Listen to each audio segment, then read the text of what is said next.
Jawa Mos.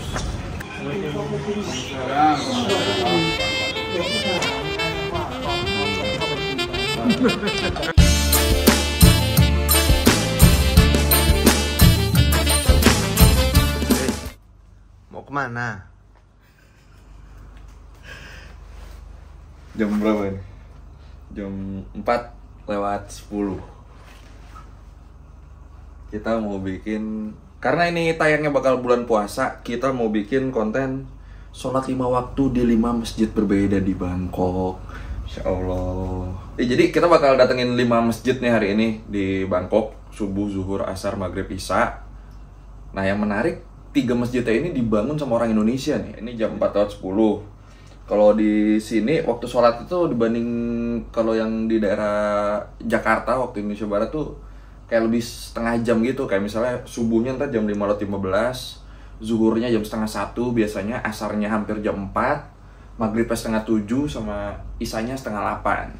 Cuma tutumbenan nih Chan nih. Kita bikin konten jam segini, bikin konten religi kan, tumben-tumbenan Bangkok hujan.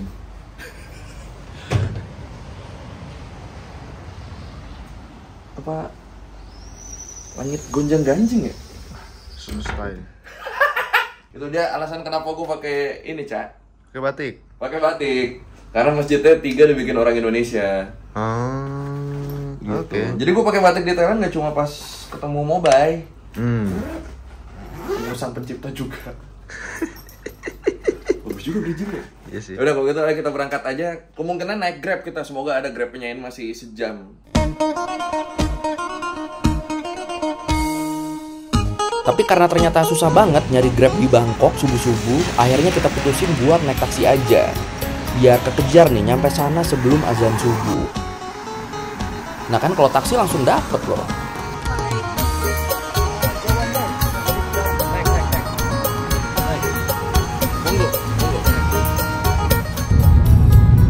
Loh, kun put pasa angkrit dai mai. Mai dai ya? Nah ini pas nyampe juga agak-agak kocak sih. Jadi kan supir taksinya nanya, ini ya tempatnya ya? Ya gue juga nggak tahu kan, orang belum pernah kesana. Jadi gue iyain aja karena terlihat bercahaya gitu kan. Tapi pas udah turun feeling gue kayaknya bukan ini deh. Dan pas gue liat lagi ternyata bener loh, salah loh. Ternyata ini si bapak sama tempat dikit. Ini tuh pemakaman. Tapi ini pemakamannya ceria banget, lihat deh lampu-lampu. Jangan. TPU, emang TPU Muslim. Oh. Masjid itu di situ ternyata. Ternyata di sini. Jadi di belakang TPU ini. Ini kalau lihat sana ada kuburan di sini. Ragu-ragu gue pengen nge-shootnya. Takut ada ngedit? Kayaknya sebenarnya bisa kita nembusnya lewat TPU. Cuma kan males ya. Cuma kan bang, jam segini juga ya. Iya, dan ini aja kita, ini udah pinggir-pinggiran mau TPU. Iya. Si bapak juga kaget. Kaget gue, sumpah. Ada yang nongol. Tunggu, ini kan bar Jawa Mos. Ini M, ini M cang gini. Ini A di antara 2 konsonan. Ini S. Tapi S jadi T kalau dibaca. Kalau di akhir suku kata. Jadi ini mat ini Y, ini I nih. Ini D, mat seyit. Ini Y. Y A pendek, W ini A panjang. Jawa jadi. Oh. Jawa. Ya. Bahasa yang bawahnya dong. Cuma tengahnya dong. Arab gundul, jangan lu lihat Arab gundul. Gimana? Iya, Arab gundul, bener. Tapi ini bahan koreksi buat gue sih. Masa sih gue lebih bisa baca yang ini daripada yang ini? Iya juga sih, lu bener juga sih. Nah karena kita ragu ini sebenarnya pintu depannya udah dibuka apa belum sih, akhirnya kita nyoba muter. Karena kita ngelihat pintu belakangnya tuh udah dibuka. Dan pas banget pas kita muter ke belakang pas azan.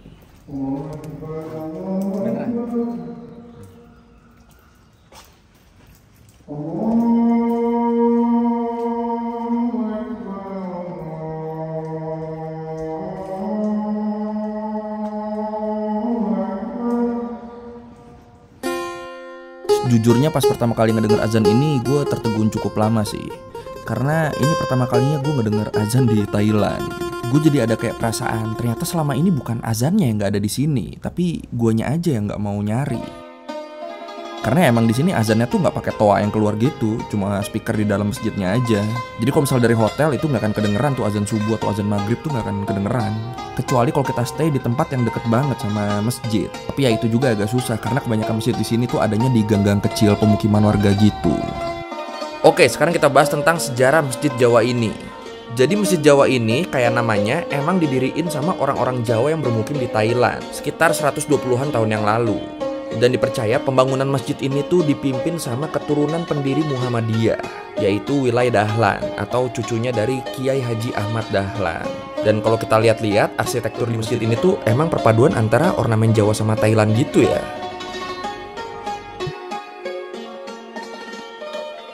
Terus yang cukup gak nyangka, abis sholat subuh berjamaah, gue tiba-tiba langsung disamperin sama imamnya. Ya mungkin karena pas dari awal gue dateng cengeng-cengeng mulu gitu kali ya. Penasaran kali dia, siapa ini orang? Terus beliau langsung nanya dari Indonesia apa bukan, gue bilang dari Indonesia, langsung diajak ngobrol abis itu. Jadi imam ini nih namanya Imam Rangsat, atau nama Islamnya tuh Muslimin. Emang kalau orang Islam di Thailand tuh biasanya punya dua nama, punya nama Thailand sama nama Islam. Nah Imam Rangsat ini, dia ini adalah cucu dari salah satu pendiri masjid ini. Katanya kakeknya sih dari Kendal, jadi dia ini generasi ketiga. Jadi ternyata emang benar, mayoritas penduduk di daerah situ sekarang tuh adalah keturunan orang-orang Jawa, terutama yang Islam-Islamnya nih. Dan akhirnya setelah sekitar setengah jam kita ngobrol, gua pamit karena harus persiapan buat masjid-masjid selanjutnya kan. Dari beliau gua tahu kalau di Bangkok masjid itu total keseluruhan sekitar 180. Di Bangkok ya doang? Di Bangkoknya doang. Kalau di seluruh Thailand 4.000. 4.000. Dan kebanyakan di selatan lah udah pasti. Selatan ya? Iya. Cuma kan touring kali ini kita di Bangkok doang kan. Kalau sukses mungkin kita ke daerah lain. Krabi. Mau liburan doang. Terus panggil. Ngapain nih? Masih pakai sarung. Hei, ngapain masih pakai sarung nih? Ngapain nih? Tali aku. Aduh. Dia juga tadi habis ngobrol terus langsung gituin aja. Takutnya kalau hujan tadi niatnya mau gue tutup ya. Lupa gue. Ya udah lah ya. Ini masih pakai sarung. Jadi sampai hotel lah gue gitu. Ngeronda di Thailand. Ya, orang berangkat kerja kita mau pulang. Kalau nggak ronda apa namanya? Dan itulah perjalanan sholat subuh kami. Sekarang kita lanjut ke sholat zuhur. Sekarang kita ke The Foundation of Islamic Center of Thailand. Oke. Islamic Center nih salah satu yang paling gede. Ini jam berapa nih? Jam hampir setengah 12. 1 jam lagi azan zuhur. Semoga keburu. Naik BTS satu stasiun. Satu dari Onot ke Prakanong. Dari Prakanong ntar bisa naik bis. Mentok-mentok naik taksi kalau nggak ada tanda-tanda. Rabbit money ya.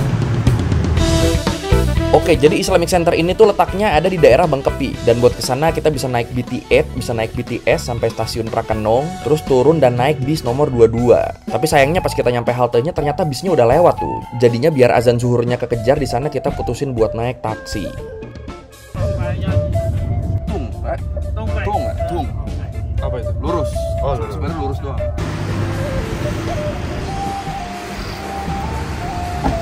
Dua kali naik taksi, tidak ada yang bisa bahasa Inggris. Taksi yang tadi bahkan nggak bisa baca abjad. Oh. Makanya gue disuruh ngetik di HP dia pakai akson tadi kan. Karena dia nggak bisa baca abjad. Tanda-tanda kita menuju ke tempat yang benar, arah kita benar, jalan kita benar itu banyak mbak-mbak berjilbab, bersadar. Itu tandanya kita udah sesuai nih tracknya nih. Nah kan sampai. Tapi gerbang ini nggak langsung masuk ke dalamnya ya. Ini nih kayak di jalan gitu, kita masuk ke jalannya, ada mural di kanan kiri, baru deh tuh kita belok kanan, itu dia Islamic Center-nya. Nah ini tanda-tandanya.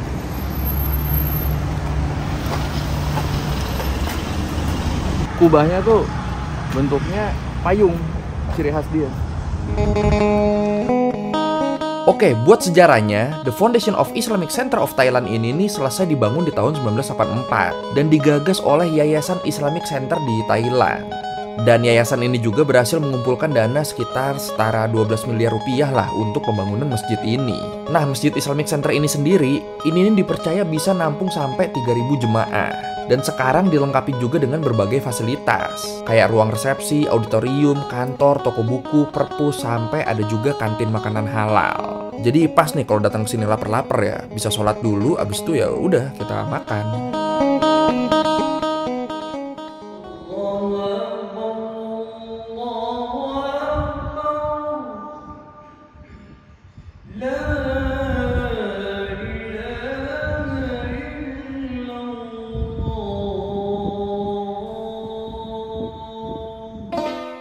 Dan yang ngebedain masjid ini sama masjid-masjid lain di sana, selain sebagai tempat ibadah, sampai saat ini The Foundation of the Islamic Center of Thailand ini juga berfungsi sebagai tempat buat nampung aspirasi umat muslim di Bangkok. Terus selain itu pengurusnya juga nyediain fasilitas konsultasi keagamaan di sana, sampai bimbingan untuk komunitas muslim buat ngejaga moral dan kerukunan mereka di masyarakat. Jadi ya benar-benar sesuai namanya ya, Islamic Center, pusat keislaman.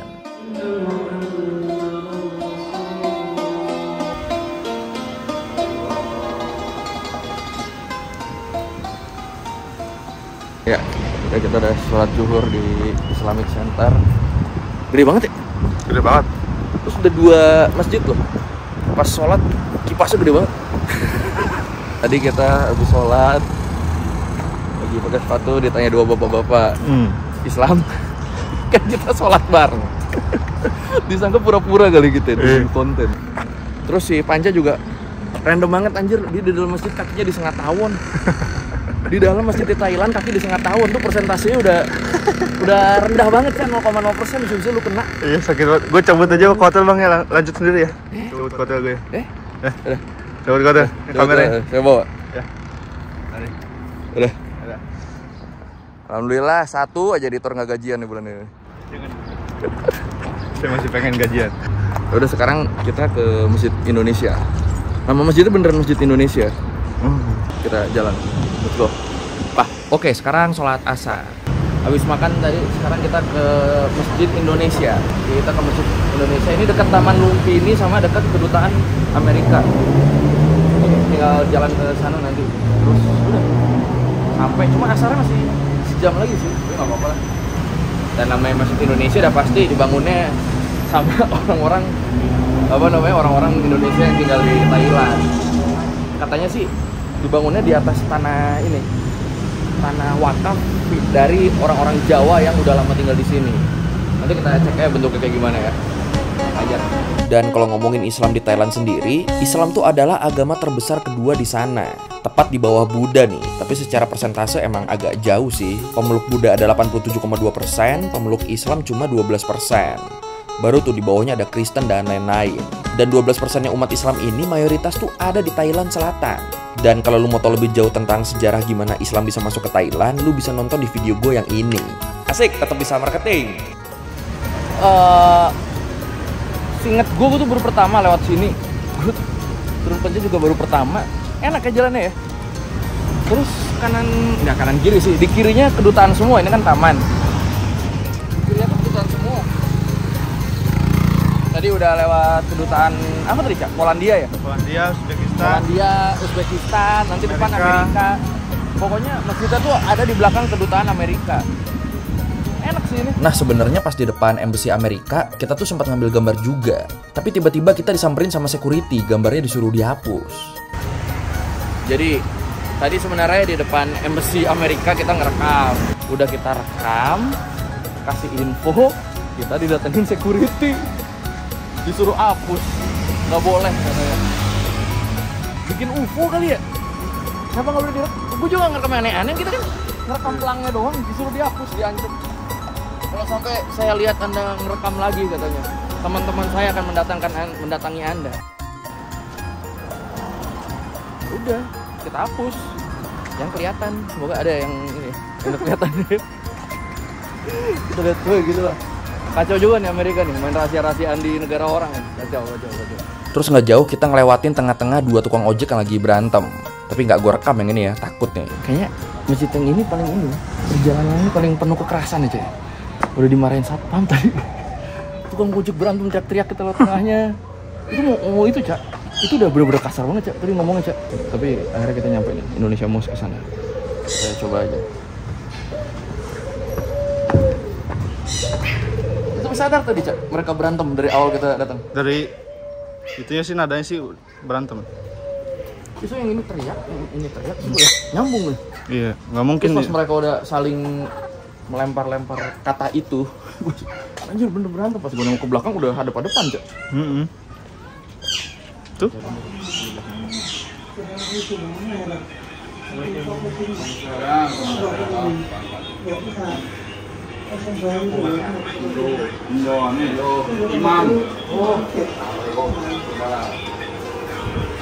Nah, yang unik di masjid ini, walaupun namanya Masjid Indonesia, tapi ternyata nggak ada satupun pengurus yang bisa bahasa Indonesia. Akhirnya datang satu pemuda yang dikit-dikit bisa bahasa Melayu, itu pun cuma warga sekitar, bukan pengurus masjidnya. Sekarang sejarahnya Masjid Indonesia. Jadi ya dari namanya aja udah ketahuan ya kalau masjid ini emang didirikan sama orang Indonesia. Di sekitar tahun 1949, orang-orang Indonesia yang ada di Thailand ngebangun masjid ini di atas sebuah tanah wakaf dari masyarakat Indonesia asli Jawa yang bermukim di kawasan Soi Polo dan dipimpin oleh almarhum Haji Saleh. Tapi karena makin lama kayu-kayu masjid ini tuh makin rapuh dan makin susah ngerawatnya, akhirnya di tahun 2005 masjid ini dirobohin dan dibangun lagi jadi masjid 3 lantai kayak yang kita kenal sekarang nih. Terus disebut juga, selain dikenal sebagai Masjid Indonesia, masjid ini juga dikenal dengan nama Masjid Polo, katanya. Tapi selama di situ gue nggak ngeliat sih ada tulisan Masjid Polo. Semua tulisannya tuh selalu Masjid Indonesia, Indonesia Mas. Ini udah jadi Masjid Indonesia. Unik ya, tadi sejarahnya udah. Bingung nggak tuh di kampung di Thailand ada masjid namanya Indonesia. Dan nggak ada orang Indonesia sama sekali tadi udah gue tanya. Cucu-cucunya Sama doang cucu-cucu sama kayak masjid Jawa tadi. Iya. Tadi aja kan siapa Imam Rangsat tuh Bang Muslimin generasi ketiga kan. Kakeknya yang orang Kendal. Ini mungkin generasi kesekiannya nih. Kita berarti sholat maghrib. Ini dibangun sama orang Indonesia lagi nih Cak. Yang maghrib ini namanya Harun. Masjid Harun. Oke. Kita ke situ aja deh langsung soalnya masih keburu sih nih. Masih kan 6:30 ya 2 jam lagi tuh langsung berangkat aja agak jauh soalnya. Ya, ini kita tidak sengaja menemukan jalur ini dari tadi Masjid Indonesia. Ini apaan di atas kita cobain ternyata kayak di Jepang ya Cah ya. Ya udah, kayaknya kita bisa sampai ujung jembatan ini terus kayaknya sih naik bis agak jauh nih ke Masjid Harunnya. Cuma kayaknya sih cukup masih 2 jam lagi. Ya udah, langsung aja kita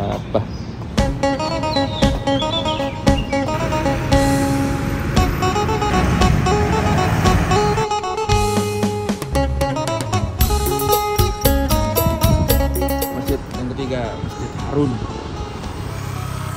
Ini dibangun sama orang Indonesia. Beberapa sumber malah bilang orang Pontianak yang bikin ini. Jadi ada sedarah-sedarahnya gitu, Cak. Masjid Harun. Jadi masjid ketiga yang udah tema Indonesia nih. Jawa, Indonesia, semua Harun. Ntar lagi azan kayaknya, jadi langsung ya kita ini. Prepare. Pak.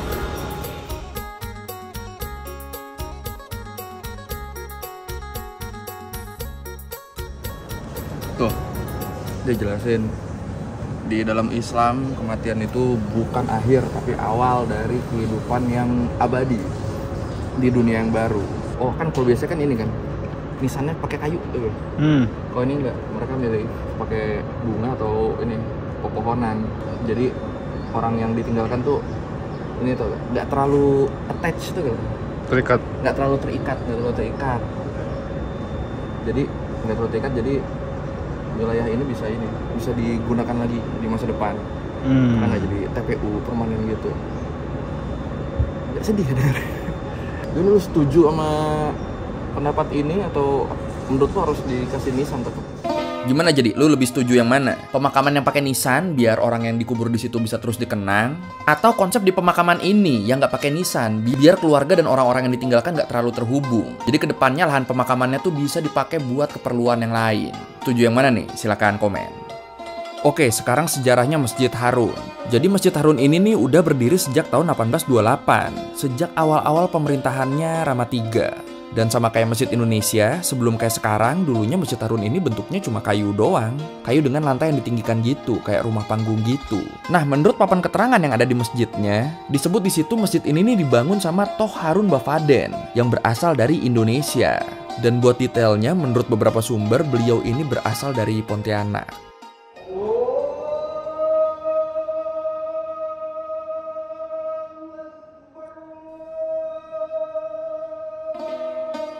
Jadi zaman dulu, Toh Harun Bafaden sama bokapnya, Musa Bafadel yang merupakan pedagang, mereka ini berlayar sampai ke Malaysia dan Thailand. Nah, pas di Thailand, karena kena aksen lokal, penyebutan nama Bafadel ini berubah jadi Bafaden. Karena emang kan kalau di akson, kalau di huruf Thailand, L di belakang kata itu dibacanya tuh jadi N. Misalnya kata apa ya? Cancel misalnya, cancel. Itu orang Thailand tuh sering nyebutnya Kensen. Nah, Bafadel juga berubah tuh jadi Bafaden. Terus kota asalnya juga berubah tuh penyebutannya. Dari Pontianak jadi Poncuna. Agak jauh juga nih. Dan ya udah, setelah masjid itu berdiri, Toh Harun Bafaden langsung jadi imam pertama di masjid itu, di Masjid Harun. Dan setelah beliau meninggal, jabatan imam masjid langsung diserahin ke anaknya yang bernama Haji Muhammad Yusuf. Cak, gimana ini kita? Gue mau nanya dong, Cak, perasaan lu gimana, Cak? Ya lu pertama kali keluar negeri kan? Gue aja pertama kali keluar negeri, terus kita malah jelajah kampung dari subuh. Masuk kampung. Sejujurnya kalau kayak gini di Indonesia juga banyak ya bang. Pertama itu. Gimana? Itu masjidnya emang kebanyakan di kampung. Dari kita udah 4 masjid berarti. Satu doang loh yang di jalan gede loh. Yang emang senternya emang Islam. Tapi nggak apa-apa. Pengalaman baru. Tuh ada warung gitu. Kampung-kampung Bangkok. Mantap, tinggal 1 masjid lagi nih, semoga keburu. Enak taksi aja kali deh, biar kekejar ya. Nanti gue ceritain kalau udah dekat masjidnya kenapa gue milih masjid itu buat sholat isya. Jadi sekarang kita dulu aja. Oke, langsung ke masjid terakhir. Jadi ini Khao San Road, salah satu tempat hura-hura paling terkenal di Thailand. Makin malam makin ramai nih biasanya. Nah, kenapa gue pilih masjid dekat sini? Karena ternyata deket tempat hura-hura pun ada masjidnya. Deket banget nih, tinggal jalan dikit lagi ada masjidnya. Jadi buat yang Islam kali kalau ke Thailand lu mau sholat senang di Khao San Road, tidak ada alasan untuk tidak sholat tuh, karena masjidnya deket banget ya. Kita jalan situ sekarang. Oke, masjid yang terakhir namanya Masjid Bantukdin. Dan kayak gue bilang tadi, alasan gue milih Masjid Bantukdin ini adalah karena letaknya tuh deket sama Khao San Road. Jadi di deket kawasan hura-hura ini ternyata ada masjid juga loh. Gue lagi pengen-pengen baru ini gak gue copot lagi ya?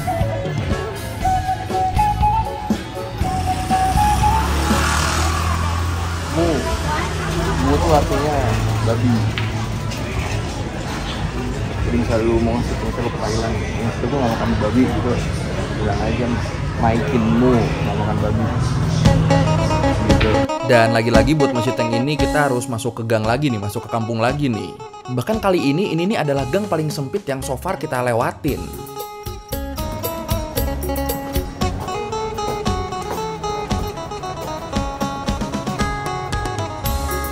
Nah, yang di sebelah kiri gua itu sebenarnya udah masjidnya. Tapi kayaknya itu tuh ruang pertemuannya, bukan pintu masuk masjidnya. Makanya gue coba muter lagi buat nyari pintunya. Jadi itu kayak ruang pertemuan gitu. Wah, gelap sekali pemirsa.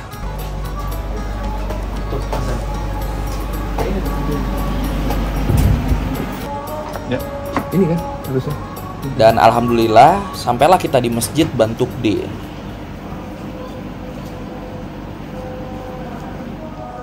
Alhamdulillahnya sampai pas azan isya, jadi nggak ketinggalan. Aja, gue lupa loh kapan terakhir gue 5 waktu semua jemaah. Astagfirullah. Nggak usah astagfirullah lu. 5 waktu yang semuanya subuh sampai isya tuh semuanya sholat jemaah, lupa loh. Dan buat sejarahnya sendiri, Masjid Bantukdin ini nih dipercaya dibangun sama para pengrajin emas dari Patani yang waktu itu lagi jadi tawanan dan dipekerjakan di kawasan itu pada masa pemerintahan Raja Rama I. Sampai akhirnya seiring berkembangnya zaman, kawasan ini jadi dihuni sama kurang lebih 200 keluarga yang dimana setengahnya adalah pemeluk agama Islam. Nah, sebenarnya Masjid Bantukdin ini kalau secara ornamen dan bentuk bangunan ini nih yang paling biasa ya dibanding masjid-masjid yang udah kita samperin tadi. Jadi ya gue juga ngerasa nggak bakal ada sesuatu yang spesial di sini. Ya udah, gue mau ngabisin sholat isya aja. Tadinya mikirnya gitu. Sampai akhirnya tiba-tiba pas kita mau pulang, satu bapak-bapak di sana tiba-tiba nyamperin gue dan ngajak kita ngopi bareng. Random banget ini, gila. Drinking coffee. Disuruh ngopi dulu. Dan ya udah, kita ngopi bareng. Gua kenalan sama bapak-bapak di sana dan ternyata mereka tuh lagi meeting DKM gitu buat ngadain acara menyambut bulan puasa. Sumpah ini gue seneng banget sih karena bapak-bapaknya juga antusias gitu. Alhamdulillah.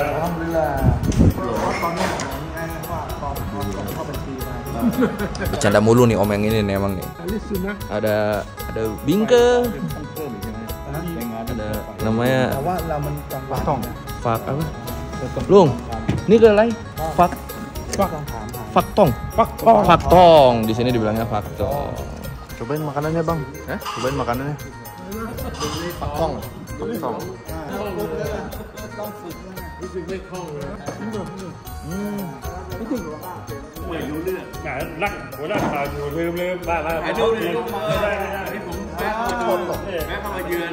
Dan iya emang serandom ini kayak ini tiba-tiba si bapak ngajak foto bareng nih. Dan kata si Panca dia ngelihat bapak itu langsung upload fotonya di Facebooknya.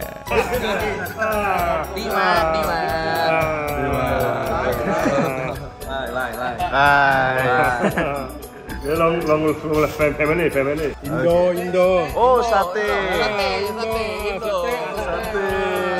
Ini juga lucu sekaligus bikin terharu sih. Jadi bapak-bapak ini nih sampai nunjukin nanti di acara kita ada menu-menu Indonesia loh. Biar kita mau datang ke acaranya nanti. Nanti tanggal 19 ada acara Maulid. Oh acara Maulid. Kita disuruh datang sebenarnya, tapi udah pulang sayangnya. Banyak makanan Indonesia. Oke. Sate, martabak. Dan akhirnya setelah sekitar sejam kita di sana, kita pamit buat pulang. DKM karena mereka mau meeting, ada acara tanggal 19. Oh. Tanggal 19 ada acara. Kita diundang sebenarnya cuma Kita diundang. kita tidak bisa datang. Lu diundang doang. Gue dibekelin malah. Dikasih bekal gue buat di jalan. Sama uncle itu coba. Uncle Mustafa. Emang om gue tuh. Lucu mulu ya? Lucu mulu. Nyolek bercanda. Berarti udah itu ya episode kali ini Nimba Touring. Coba komen tolong favorit tuh yang mana nih masjidnya nih, dan kasih alasannya kenapa. Ada Masjid Jawa, Islamic Center, terus tadi Masjid Indonesia, Harun, sama terakhir Bantukdin. Bantukdinnya nggak ada Indonesia sih, dia dibikin sama orang petani soalnya kan zaman dulu kan, tapi baik banget, berkesan banget gue nih masjid. Berkesan banget, random banget. Ya udah pokoknya thank you udah nonton. Jangan lupa like, comment, subscribe. Bye.